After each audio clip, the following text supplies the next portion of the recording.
જામનગરના બેડી વિસ્તારમાં પોલીસે મોટી કાર્યવાહી હાથ ધરી છે। મહત્વનું છે કે સાયચા ગેંગના ગેરકાયદેસર બાંધકામો પર બુલડોઝર ફેરવવામાં આવ્યું। કુલ 1688 ચોરસ મીટર જેટલા બાંધકામોને તોડી પાડવામાં આવ્યા હતા। આ બાંધકામોની કુલ કિંમત ₹2 કરોડથી વધુ આંકવામાં આવી છે। કાર્યવાહી દરમિયાન 10 કરોડથી વધુની સરકારી જમીન પર ખુલ્લી કરવામાં આવી હતી।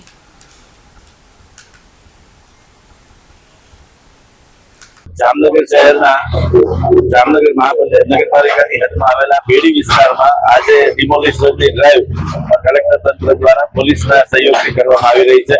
અંદાજે 5000 ચોરસ મીટર જેટલી જમીનને ખુલ્લી કરવામાં આવી રહી છે। આપ સૌ જોઈ શકો છો કે સ્થળે ખૂબ વિશાળ માત્રામાં બાંધકામ થઈ ગયા છે, ગેરકાયદેસર બાંધકામ છે। અંદાજે લગભગ 10 કરોડથી 12 કરોડ રૂપિયાની કિંમતની બજાર કિંમતની જમીનને ખુલ્લી કરવામાં આવી રહી છે અને એનો કબજો સરકાર પાસે આજે લઈ લેવામાં આવી રહ્યો છે। જામનગર જિલ્લા વહીવટીતંત્ર અને જેએમસી દ્વારા આપણે ગેરકાયદેસર જે દબાણ છે એ દબાણ હટાવવામાં આવે છે અને એ જે ગેરકાયદેસર દબાણ છે એ સરકારી સર્વે નંબર જે 40ની જગ્યા છે, અમે લગભગ 17,000 સ્ક્વેર ફીટની આસપાસની જગ્યા છે જેની બજાર કિંમત લગભગ 10 કરોડની આસપાસ છે।